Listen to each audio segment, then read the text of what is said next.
Hi, I'm Jennifer Lee, Admin Evangelist, and this is How I Solved It. As an admin, especially one with many sandboxes or managing many orgs, you would appreciate an easy way for you and your users to log into those sandboxes with ease. Well, you need to watch today's episode where Gorav Seth came up with a creative way to easily log into those sandboxes. In this episode, I'm with Gorav Seth, Salesforce Platform Manager at Ashoka. He's also a Salesforce MVP and a returning presenter to How I Solved It. Welcome back, Gorav. Thanks, Jen. It's great to be here. So for those who may not know you and are meeting you for the first time, can you share with us your Salesforce story?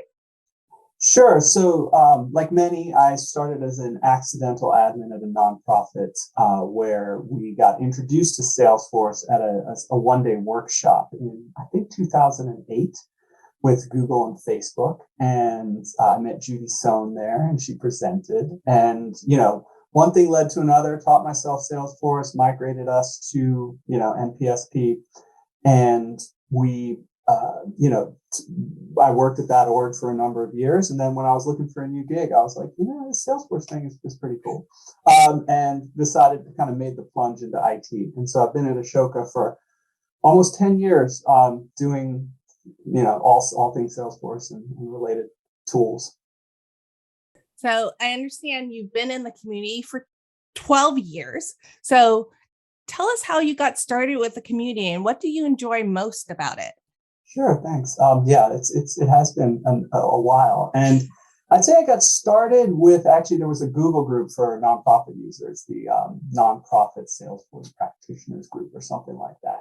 And so I was originally a consumer. I was learning from everybody. And then I started, adding my 2 cents in as I got more experienced. And then when the Power of Us Hub launched in, 2014 or so, that really took off. I was one of the kind of early people in there, set up a system administrators group and did a lot with that. And then from there, Stack Exchange, Twitter, I started a blog and just kind of kept going with it.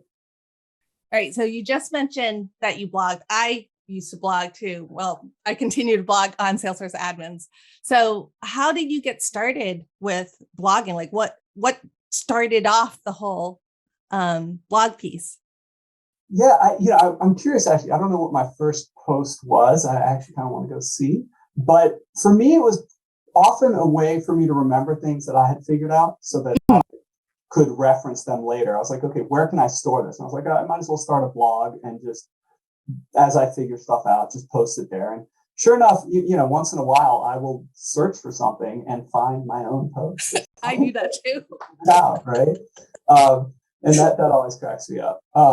Between my blog or Stack Exchange or something where I was like, oh yeah, I asked this before. So that was pretty much where it started. And then as Flow took off, I did a lot with flows, and there are so many kind of interesting, less so now than back in the day where there was just a lot of tweakery and stuff you had to do. Now it's a lot more straightforward, but it was kind of, as I figured stuff out, I just kept posting about it. And, some of it's, I think, been useful for folks. I don't track it, I don't monetize it or kind of track it closely. I just like putting content out there when I figure things out and hope it's helpful for others. So do you have like a set schedule for your blog posts, or really as you come up with things, you blog about it? Yeah, completely. As when I solved something that was tricky for me, I thought, there's probably others who might run into this, and maybe they'll come across this post and it'll help them out. So, or maybe I'll have to do this again in a few years and I'll have forgotten how I did it. And, I'll say, oh, just look it up and there it is. So it's both a reference for me and, hopefully helpful for others as well. So what type of advice do you have for others who are thinking of starting their own blog and how to actually get that launched? Yeah, that's a great question. I mean, there's so many great free platforms out there on which you can, share your content and generate your content. I think, I guess what I would say is if it's something that's hard for you to figure out and you figure it out, it's going to be hard for somebody else. And if it's not already covered well. Sometimes you have to piece together things from multiple different sources to kind of figure this thing out. Mm-hmm. You've figured something out, put it out there, and there's different approaches, I'm sure, and there's so many different specialties now that you could get into. But I think if you figure something out, it's going to help others if you post it out there. So find a way to do that, and it really helps everybody. Mm-hmm. Great. Well, thanks for sharing that. So now let's have you share the business problem that you were trying to solve. Yeah, this is one that's kind of bugged me for a long time, which as an admin, I want to do user testing in a sandbox, right? I build everything in a sandbox, or almost everything. And, when it comes time to do user testing, the amount of time and effort it took me to get users to log into the sandbox, you have to reset their password, change their email address. Mm-hmm. They have to remember to go to the right link. They can't use single sign-on. They actually, now we have single sign-on for production, but for Sandbox, it's, some password. And so the whole process was cumbersome enough that, other than really large changes, I would often just push it to production and have them validated there. And I wanted to just basically have a simpler way for users to, would not have to memorize a bunch of steps to just get into the sandbox and see what I wanted them to see. And that's what this solves. Great. So now we want to see how you solved this. This shows how you did it in Salesforce. I could just demo it real quick and you can kind of see the end result, and then I can show how it's built. So we have a dev sandbox, and literally from the app launcher, I can just open up the app, click on it, and all the single sign-on magic happens. You can see it in the browser, and I'm logged into my sandbox. And it's just that easy for me, which is awesome as well. And it's just that easy for an end user. So that's basically what we're going to build. The way this works is, production is what's called the identity provider. That's who's validating that a user is who they say they are, and that they're, an active user who should be able to access the sandbox. And then the sandbox is what's called the service provider. That's essentially the platform that is being accessed using these, and where it validates that the user, should exist against production, if that makes sense. It will become much more clear, I think, as we work through it. But it's really, it's all clicks, no code. There's a number of detailed steps, but if you follow this, it's really just a recipe. You can make it work pretty quickly. So the first step is to enable Salesforce as an identity provider in production. Now, I already have this enabled. I can't disable it because that would block my users from logging in, but it's literally just a button that you click that says enable identity provider, and this will all show up. And then you click download certificate, because you'll need that when you set things up in the sandbox. And you want to copy what's called this discovery endpoint. It just makes it a little faster. It kind of, we'll see how that comes into play in the next step. And with that, you just have to, you log into your sandbox the old-fashioned way and get things set up. So now, as you saw, I just tabbed over. I've already logged into this sandbox, which I named Solved It. I'm going to first enable single sign-on. That's a very important step, not to forget. So go ahead and enable it and click Save. And give that a second or two. Let's see, it's still waiting, but it's almost there. All right, and now we're going to use that link that I copied from production, and we're going to say new from metadata URL. All this using this link does is it basically lets a few values get pre-filled. You could just create it, click new, and do it all manually, but why do that when you can just do it this way?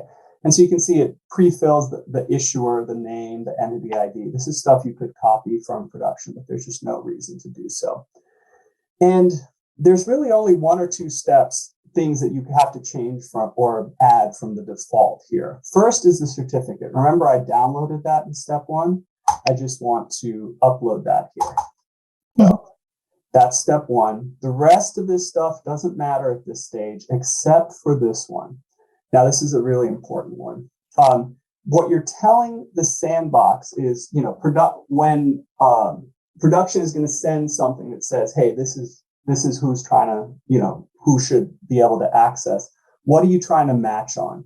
And remember, when your sandbox is created, the Salesforce username gets scrambled. It gets the .sandbox name appended. So, but the user ID doesn't change. So you want to say, we're going to match. We're going to say these are the same people based on that user ID. And that's kind of one of the keys here. So you just need to do that. And I think that's it. Yeah. And then you just click save. So you can leave everything else as the default for now. We'll talk more about some of that in the future. So now what we need to do is, we've got what's called this endpoint, right? That's basically where your identity provider will go to kind of get a user into the sandbox. And so we're going to need to copy 2 things here to essentially set up the connected app in production, which is what the user uses to kind of log into the sandbox. And we'll need the entity ID, which is over here. And you can and then we'll need this login URL. So that's, we're going to bounce back into production, and we're going to actually create what's called a connected app.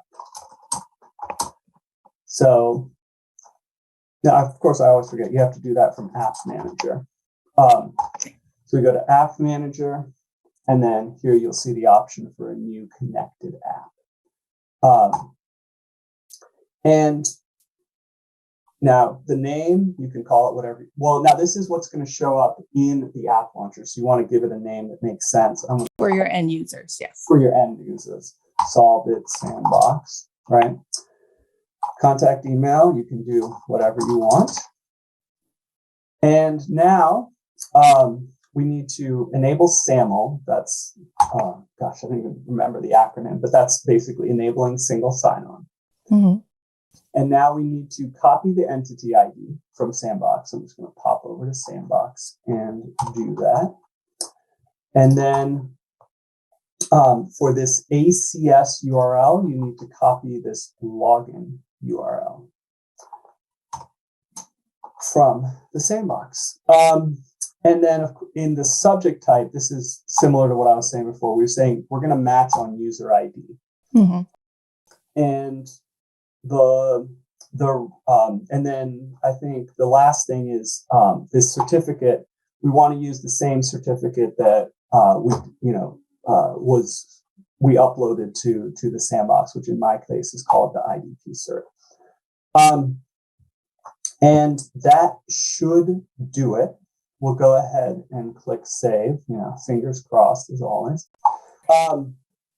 And really at this step, all that's left is to grant access to the connected app and then to enable it for the app launcher. So we've kind of done most of the configuration at this point. So I'm going to click manage here, which takes me to the page where I can actually control profiles and permission sets that have access to this connected app. So that's one of the beautiful things about this approach is you can, down to the user, you specify who can access this.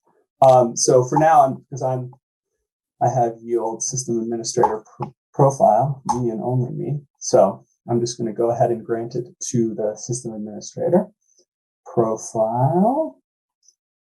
And now this is a fun little trick. So now the last step is we want this connected app to show up in App Launcher. If I try right now, it won't.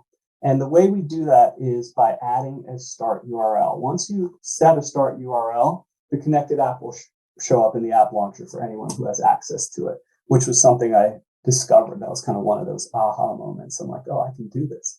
Now, this is a little tricky because if you see the link that actually is, it's JavaScript source up mumbo jumbo. You need the actual text here. You can't just say copy link address because it's got all this weird JavaScript in it. You just literally need to go like, highlight it and copy it. That's kind of the little trick there. Now you just click edit policies and you can set the start URL right here to that link that I just copied. Now, again, it has to be a proper link. If you see weird JavaScript stuff in there, that you got to go back and do that again. Now I'm going to hit save, and well, I'll have to, I'll log out of this sandbox, and with any luck, I'll just get logged right back in. So, log out, fingers crossed. Fast.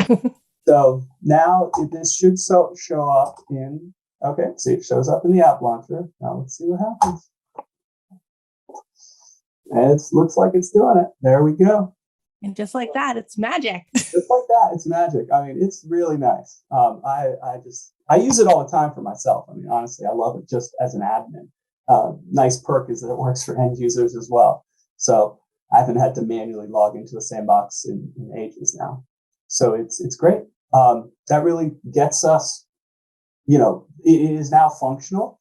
There are some additional steps that can be taken to increase the security, which is basically called encrypting the assertion. So the way single sign-on works is essentially the identity, once the user kind of validates that they are a valid user against production sends this thing called the assertion to the sandbox, which has all of the information about this user. And right now, that assertion is not encrypted. The connection between production and sandbox is encrypted using this IDP cert that we kind of uploaded to sandbox, right? But the content of that is in plain text. And there is a way to encrypt that, but we're, for brevity's sake, we're not going to go into that detail here, but I do have that kind of the steps involved for that on my blog.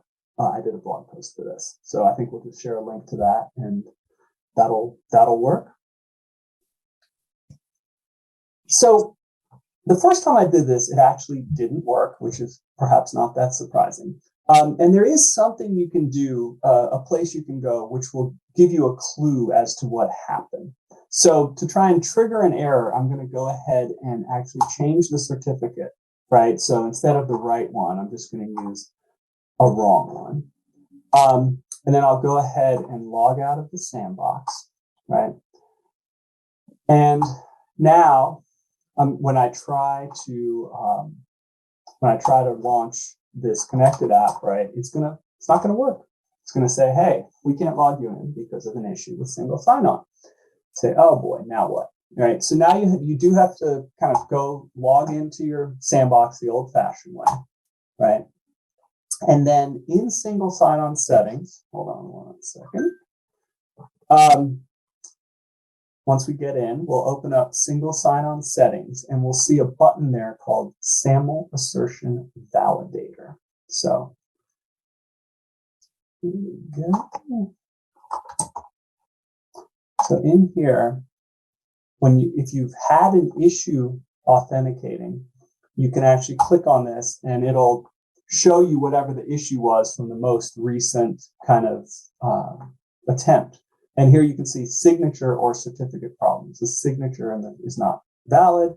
Is the correct certificate supplied? So it's saying, hey, we couldn't make that secure connection because there's something wrong with the certificate being used. So that's you might find other things in here. One thing I found was that I hadn't enabled SAML, and I actually found it by looking in here. So it's a great place to start for debugging, and you might be able to get some more information there.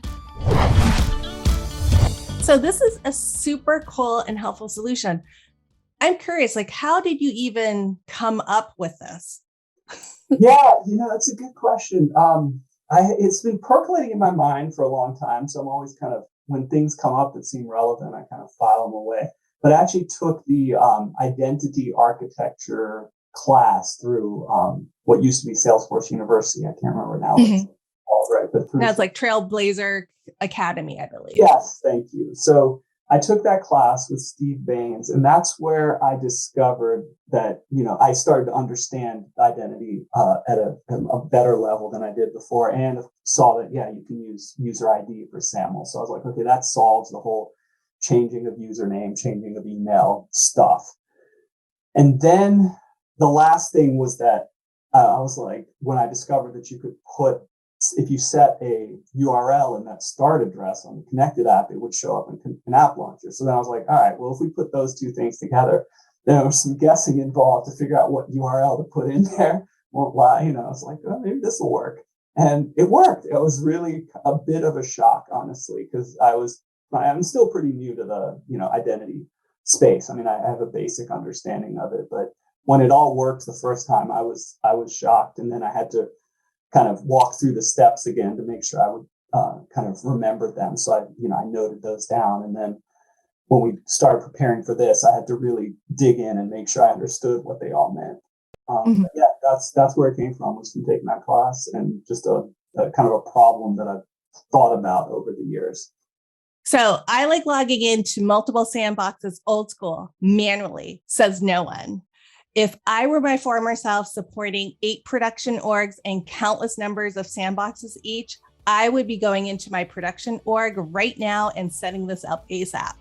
So thank you so much for sharing your solution with us today, Gorav, and being a returning guest on How I Solved It. Thanks, Jen. Thanks for having me. And I hope this is helpful for folks. It's great to be back. You just saw how Gorav enabled users to easily log into a sandbox directly from production with one click. No more remembering specific URLs or their sandbox username. He configured this in a few steps, and voila, your users can click on an app in App Launcher and they are magically logged into a sandbox. #AwesomeAdmin solution. You can always find videos like this at admin.salesforce.com, and also by subscribing to our YouTube channel, Salesforce Admins, so you never miss another episode of How I Solved It. Thank you, and we'll see you next time. Awesome Admin.